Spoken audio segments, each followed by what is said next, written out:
friends, welcome back to my channel. My name is Erin and I am so excited that you decided to take time out of your day to spend with me, because today we are talking my August reading plans, August TBR, all things. And this is very exciting because August is my birthday month and it's also going to be my 30th birthday. What? No, that makes no sense. But yeah, so super excited to, be joining the 30 club, celebrating another year of life, all the things. So let's hop into this TBR. I like to bring myself joy during the month of my birth, so I do a couple of things to kind of ensure that I'm gonna read some bangers, okay? Especially because I feel like, it's been a year when it comes to these books, so I just want to make sure that I am bringing all the happiness, all the good vibes for August. So I plan to do a reading vlog where I am rereading some of my favorite books, and I'm just super excited. I've been thinking about these books and wanting to reread, but it's hard to reread when you just have a never-ending TBR list, but I am making the time to do so. So the first book that I plan to reread is going to be Take a Hint, Dani Brown by Talia Hibbert. This is the second book in the Brown Sisters series, and I just love this series so much. And I've been thinking about Dani. Dani's hilarious. She is just the baddest, and I don't know, I just wanted to revisit this story. Basically, we have like a fake dating situation. We have like an anxious love interest, and I need to read this again. The next book that I want to reread is going to be Devon and Kris Plan a Wedding by Chencia C. Higgins, and I am super excited to be diving back into this story. I feel like this has potential to be one of my favorite books of all time, and so rereading will just kind of help me, solidify that. That's so funny. This is another fake dating situation. Clearly, we see what my favorite trope is, clearly, but this is like a reality show where Devon and Kris have to trick their families into thinking that they are in love and getting married, and they make it to the wedding, they win a big cash prize, but then the feelings turn real, as they always do. And I just love Devon and Kris, okay? I just do. And then the last book that I am wanting to reread is going to be Honey and Spice by Bolu Babalola.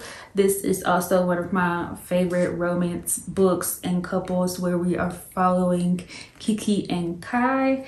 And basically, if I'm not mistaken, I think this is another fake dating situation too. Yup.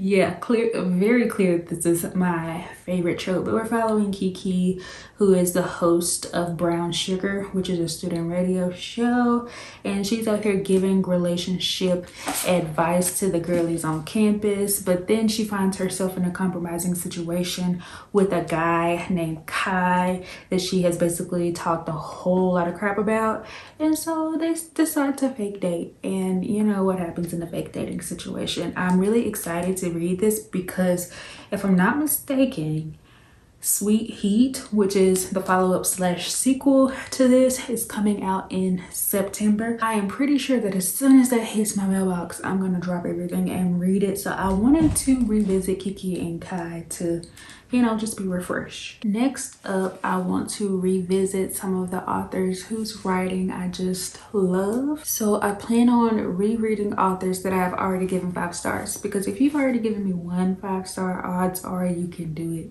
again, okay? So the first book for that is going to be Masters of Death by Olivie Blake, and this is like a paranormal fantasy romance where we are following a story about vampires, ghosts, and death. We have a real estate agent who is also a vampire, and she's currently trying to sell a house that is haunted. And so the ghost that has been haunting this house has been murdered, and until he can solve the mystery of how he died, he refuses to move on.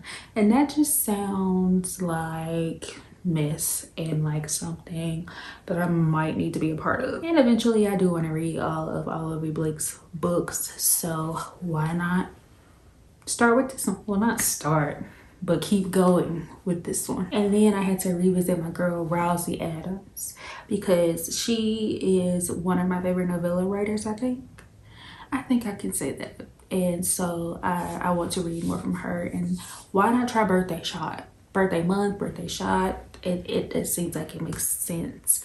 And this is about Shay, which is also funny because that's a nickname of mine. Okay, anyway, Shay has a soft spot for her brother's best friend Kofi, and Kofi returns to Antigua for her brother's engagement party, right? And so she realizes that, you know, she still might have that crush, and she's wondering if Kofi can like see her in a different light, and like, you know, if he feeling her too.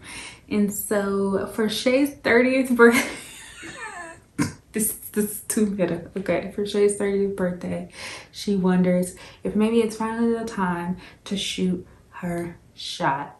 And you know, I think she should. And also, I did a version of this vlog last year in August, and so I really had a fun time with it, and that's why I wanted to run it back. And I read a Christina Lauren in that one. I think it was The Unhoneymooners. Didn't love it, but I'm hoping to have more success with The Paradise Problem. And this is basically, look, it's messy, so let me make sure I ain't lying to you. Anna married Liam for access to subsidized family housing while she was at college, and she thought she signed the divorce papers when the graduation.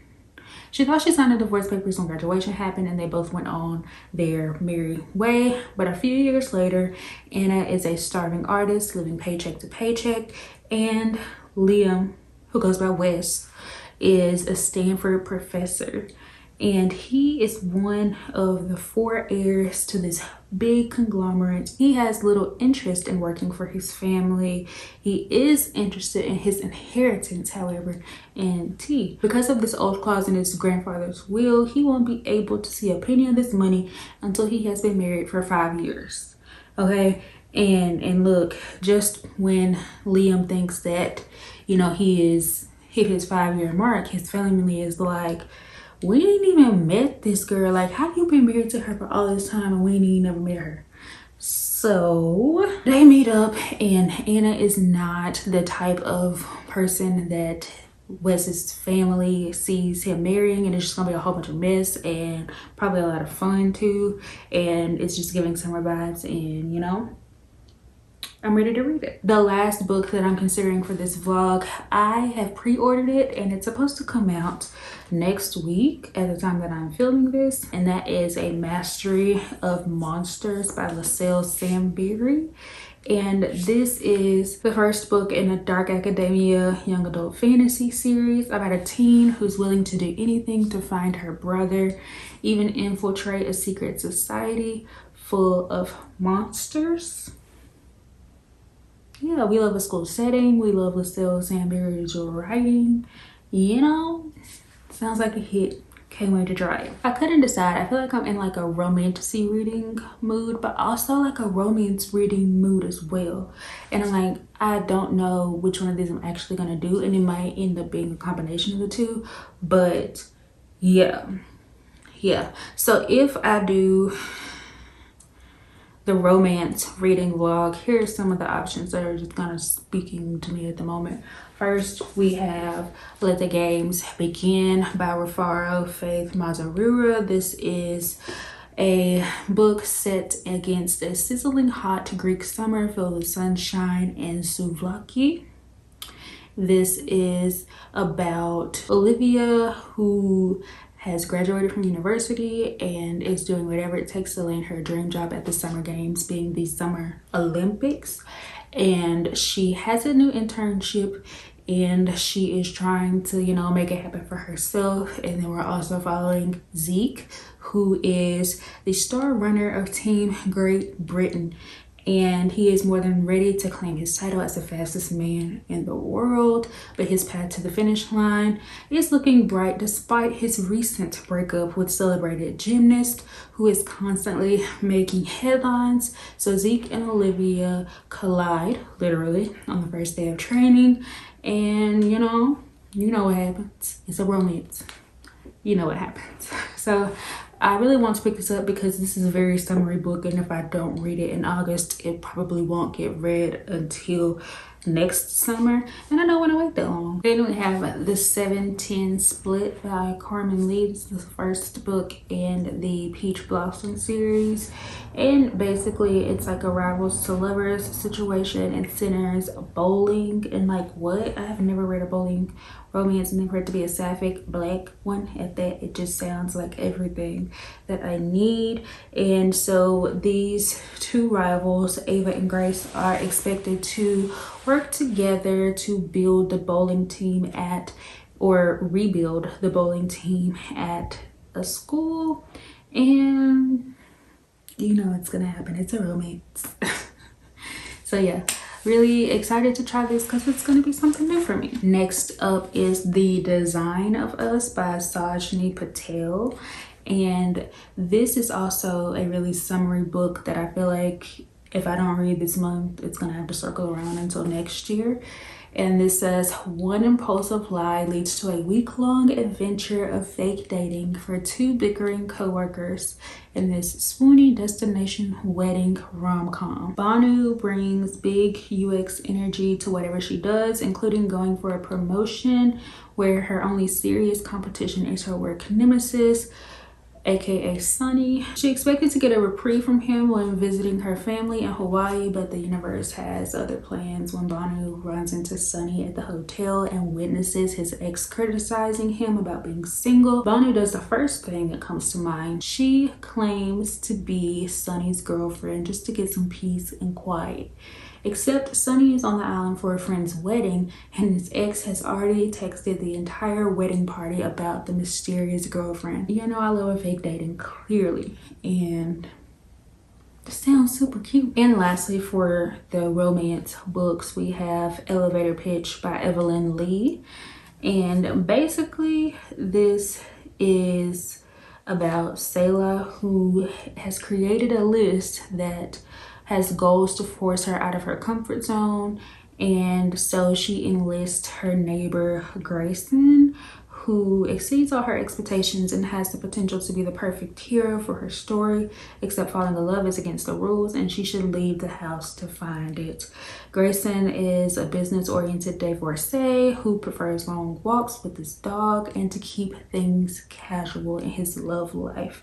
He is the creator of a successful dating app, and he has become quite the modern-day matchmaker. Despite his appreciation for others' love lives, he can't forgive himself for the past and believes romance isn't in the cards for a second time. So to silence the rumors about him not moving on, he agrees to an arrangement with his neighbor, finding himself a +1 to his ex's wedding.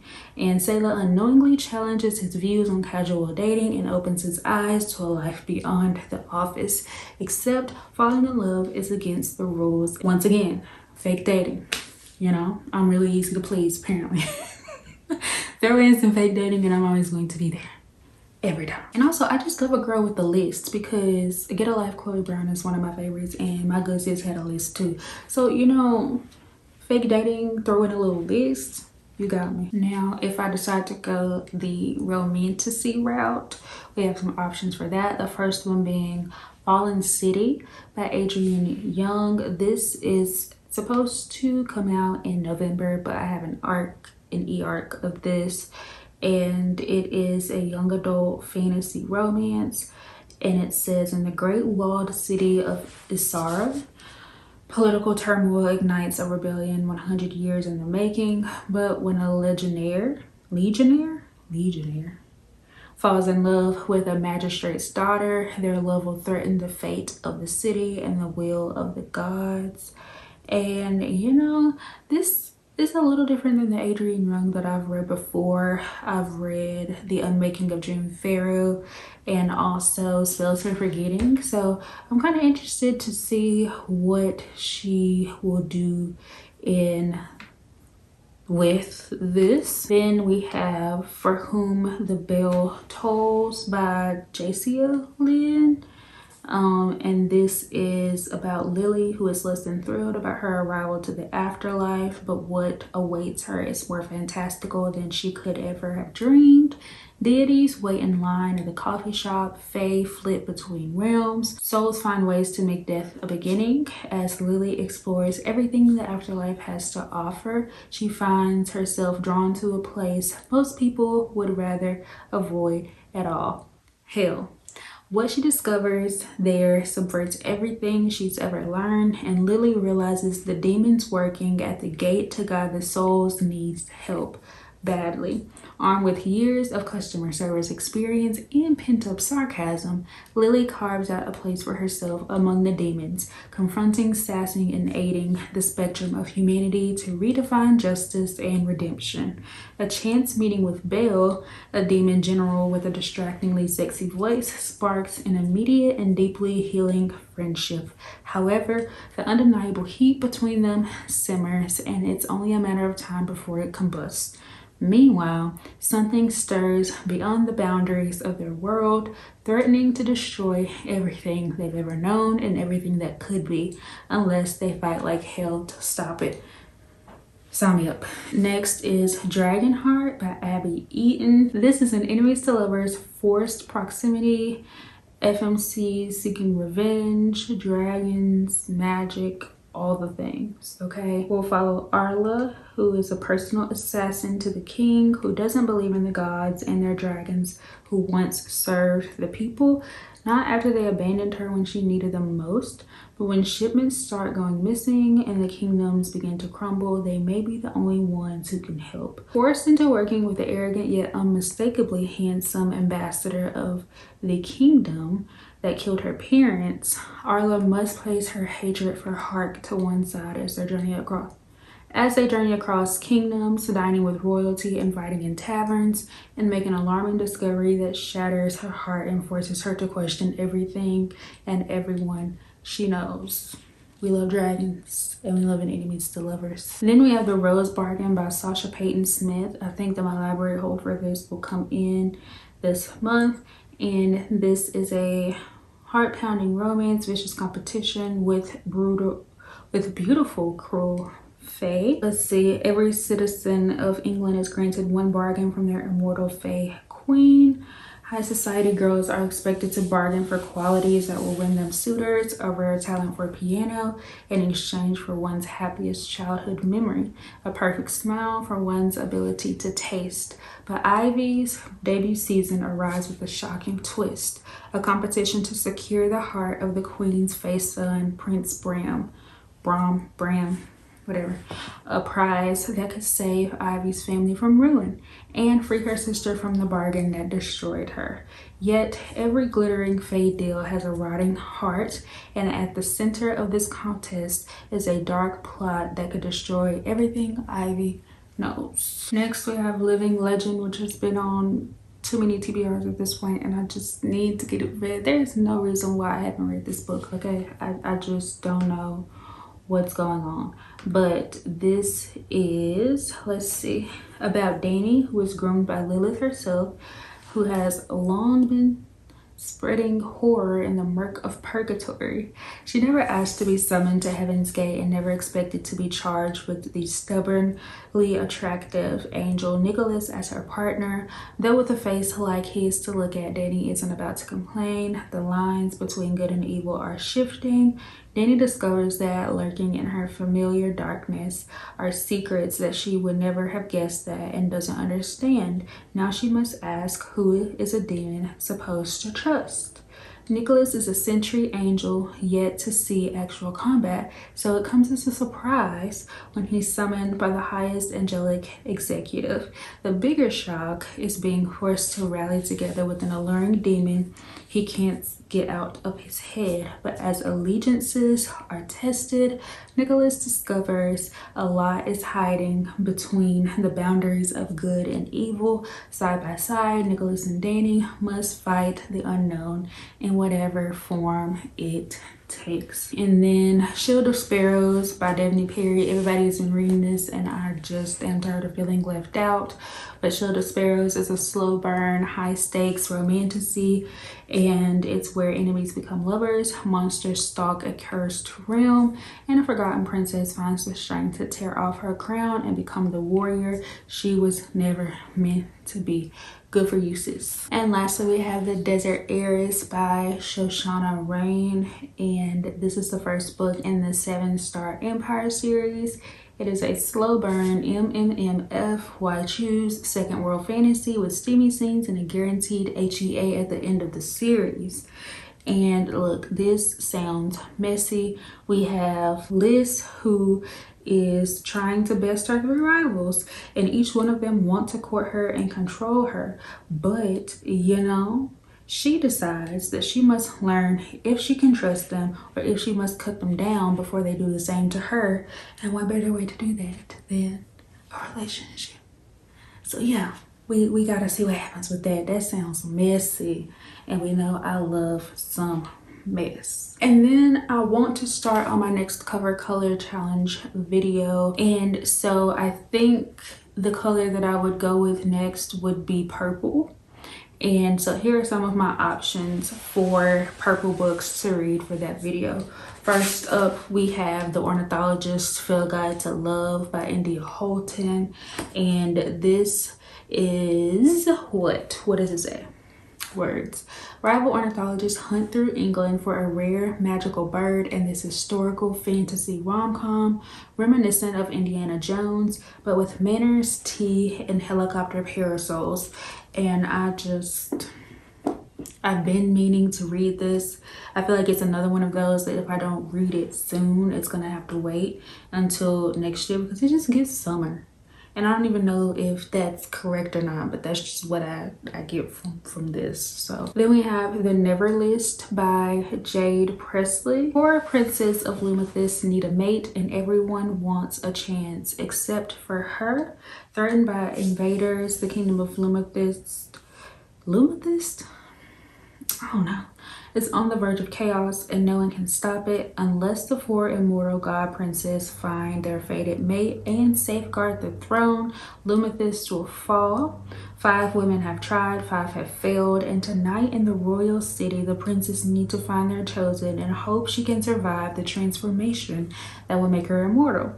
Only Riley Gray wasn't supposed to be here. She snuck in for her own dark reasons, and now they claim they found their perfect match, her.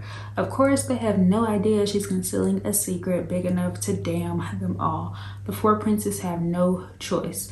They'll use every delectably wicked skill they have to make Riley fall for all of them or watch their kingdom collapse again. Messy. And I need it. We have The Serpent and the Wolf by Rebecca Robinson. And this is a fake marriage meets enemies to lovers in the start of this duology. We are following Vasa, son of my dark magic. She enters her new marriage with every intent of escaping it. To her surprise, Reed offers her a deal. Help him win the votes to rise in power and she can walk free. In exchange, he will help keep the dark magic running through her veins at bay. His proposal is too good to refuse. He at Vasa and Reed's undeniable attraction threatens to break the rules of their arrangement. Yeah. There's Curvy Girl Summer by Danielle Allen. And this is about Aaliyah, who is determined to celebrate her 30th birthday with a boyfriend. And after a failed blind date, the local bartender Ahmad suggests that she joins a dating app. And filled with lies, catfish, and fetishizing, The wild world of online dating makes Aaliyah think she's in over her head, and she is. With her 2 best friends and a protective bartender by her side, what could go wrong? Everything. Everything could go wrong, and that's the problem, because Aaliyah is set on finding exactly what she's looking for, and she ends up finding something that she never expected. Yeah, this kind of sounds like The Holly Dates by Brittany Cherry that I read during like December last year. Yeah, it's giving that vibe. So yeah, that's what I'm thinking to start off with. Of course, there's not gonna be all of them because a lot of those are in the same genres, but that's a start that I'm looking at for the purple color. Anyway, I don't think I'm gonna finish it in August, if I'm being honest. So the best you could hope for is to see that in September. But yeah, and then I just have some carryovers from last month that I still am interested in getting to pretty quickly. The first one is going to be Lore of the Wilds by Annalisa Brana. I want to reread this so I can go and read Lore of the Tides and finish off the series. This is like cottagecore, fae, love triangle, libraries, all the good vibes. Also, we have The Songbird and the Heart of Stone by Carissa Broadbent. This is the 3rd book in the Crowns of Nyaxia. 3rd or 4th, depending on if you count 6 Scorched Roses. But yeah, this is the start of a new duology, and the 2nd book comes out, I think, at the end of August. So I want to be ready to just binge these and catch up in that series. And finally, we have Isabel and the Rogue by Liana de la Rosa. This is a historical romance where we are following a family of Mexican heiresses, and this is the 2nd sister. They have fled Mexico to go to England to, you know, get them away from the French occupation of Mexico, and you know, they finding out some British boys. So yeah, and I really want to read this because I think the 3rd book in this comes out in August as well, and I just want to be able to wrap that series up as soon as that book comes out, but we'll see.